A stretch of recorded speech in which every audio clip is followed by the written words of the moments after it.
have all these people. James Harden. I mean, there's a trend happening here now that I'm looking at this a little more close. I was about to say, you know the trend. Like, but it's like, what is? I'm trying to understand what's the attraction. I don't know, and I'm not a man, so it's very hard for me to understand it. Because you about to get in the middle of some bullshit. I'm about to add some more men to that list.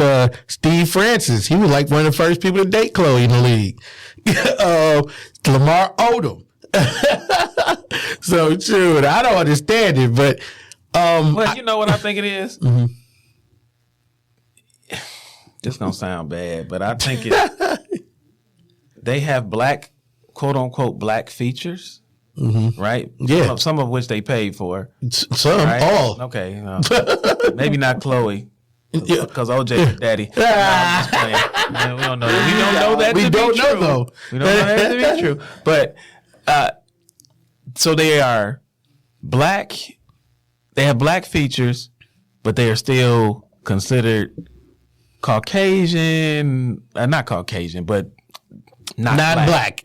Not black. They're considered exotic. Exactly. That's what I was going to say. I couldn't thank you for you. I was missing the word. So that's what I think the allure or attraction is. They are considered exotic, but then again, they still have the features of an African American woman. Mm-hmm. Not to say that women who are not African American cannot have those same features. Let me make sure I clarify. Thank you.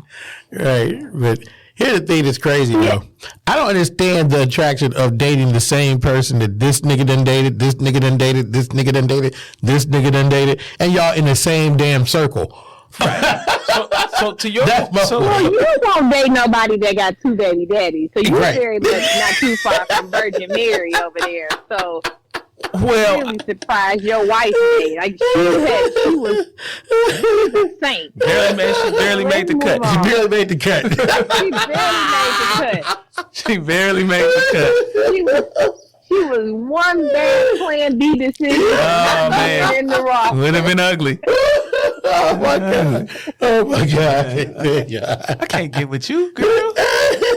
No, but to your point though, Freeze. Here's the thing that's interesting. Like once you hit a certain age, right? Yeah. I'm just talking about your average everyday person, right? Once you hit a certain age, most women you talk to, or vice versa, most men that women talk to, or in this day and age, most men that talk to men and women that talk to women, they've all dealt with somebody else or numerous other people, possibly. Right. The difference is that was it, not the same circle. Well, maybe not necessarily maybe even in the same circle, but not where it was well known to everyone. Right.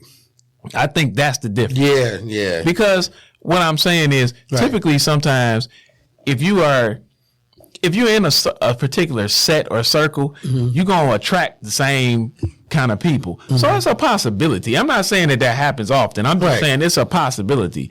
The difference in this case, though, is you know everybody that they've talked to because it's in public. So to me, that's like, I'm like, nah, I'm straight. Yeah. And like I said, and you've seen them in numerous locations. Like if you go to the Oscars, you go to the NBA, the ESPY Awards, you go to a function like the Super Bowl, they're there. So you see these dudes that used to be with your girl, man. I'm like, come on, man. As the kids say, they could be a sneaky link, but aside from that, yes, agreed. I don't know. I don't know if I'm white. I'm not. I wouldn't white. To answer your question, right? Because they together and separately have amassed so much wealth, and they obviously have children. Typically, people deal with all of these things at once, and then once their divorce is settled, these things are typically all settled in a divorce decree. But because you're talking about billionaires and 4 kids or 5, however many children there are, that's going to take some time, right? I would suspect that that's going to take some time and what that looks like. And so to become legally single, it's just a bifurcation. I'm legally single. I'm no longer legally married to him, but we still have to navigate our property, our assets, all these other things. So that part of the divorce is not over. Okay. All right. See? So that's what it means. All right. Thanks for that clarification. Learn something every day. Right. Man. When we get a divorce, it's just like, so you taking the Honda? Right, okay. right. All right, you take the Honda. Right. Well, you know, it's okay. You got the Ford. Okay, you keep the Ford. Right. We renting this house anyway, so you ain't got to worry about the house. Right. Talking about the Right. We gonna get right. So, talking about the biggie life after death is me though. Right. But that Tupac me against the world is mine. I'll see you in let court. me say this. I'm not a person that follows the Kardashians. I am like trying to figure out what the allure is, but I will say this because it's been all over. You can't miss it. Mm-hmm. And say what you want to say about them. You can say they don't have talent. Whatever the case may be, what he is doing to her right now is abusive. Okay. Like it's 100% abusive. I agree wholeheartedly. But I got to run the flip side. We don't know what she's doing to him. What I'm saying is, two wrongs don't make her right. Not any means necessary, don't. But the media machine is behind her. Is making her. She ain't no saint either. Now let's be honest about this. Come on. We do know what she's doing to him. So here's the thing. Right. Kanye, because he chooses, or Ye, right. That's his new name. Whatever. Right, whatever. Because that nigga came to me. Right. Because he has decided that he's not going to be medicated, he is very much unregulated with his bipolar disorder. So there is no medium in which if Kim did something to him, we ain't gonna know about it. Case in point, he alleges that they told him he couldn't come to the birthday party. Right. We knew about it immediately because it was on Twitter, Instagram, Facebook, TikTok, everything. Because he's choosing not to be medicated, he has no control over how he's navigating these things. And unfortunately, that's the essence of a bipolar disorder. That's the unfortunate impact of it.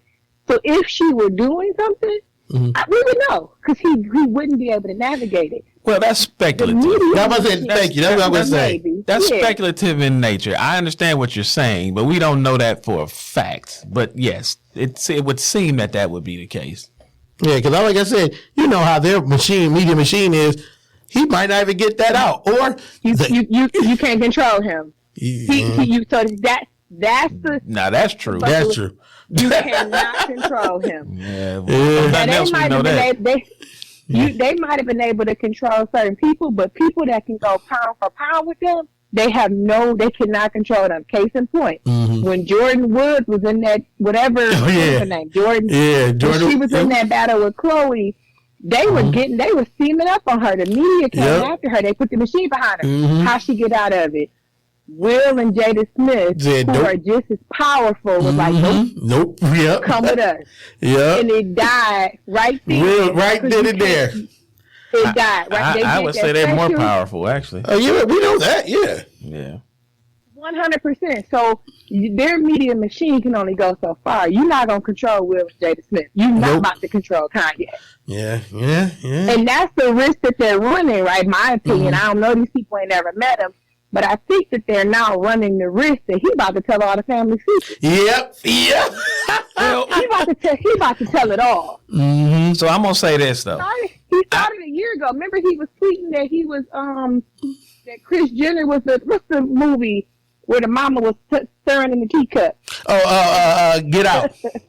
Get Out. Yep. Like, y'all know I'm in Get Out. Yep.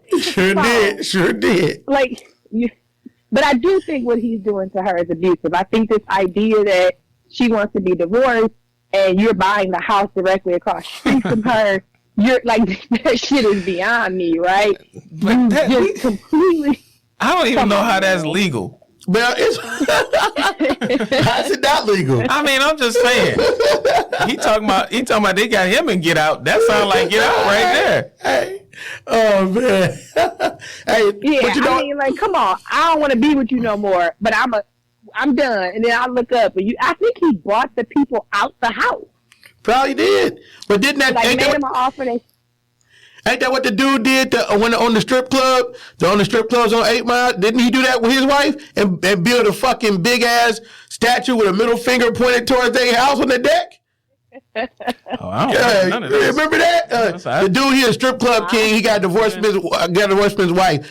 She got the house. He bought the house like directly behind them, made a fucking big bronze ass statue of a middle finger pointed directly at their house. Well, I guess the difference is, in his case, he's saying, fuck you. Right. Yeah. I'm just doing this to say, fuck you. Like, I don't want to be a nuisance. Kanye is like, tell Skeet, stop messing up my family. Yay, we back in it. Kim, yay, you love us, retweet it, hashtag it. Like, she's not coming back. You served your purpose with her, as far as she's concerned, for sure. right? As far as she's concerned. And it's a wrap.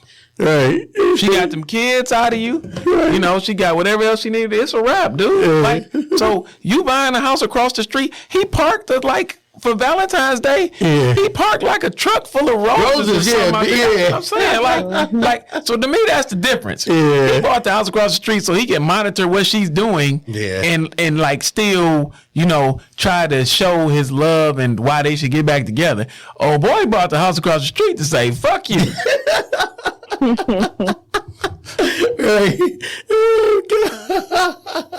Yeah.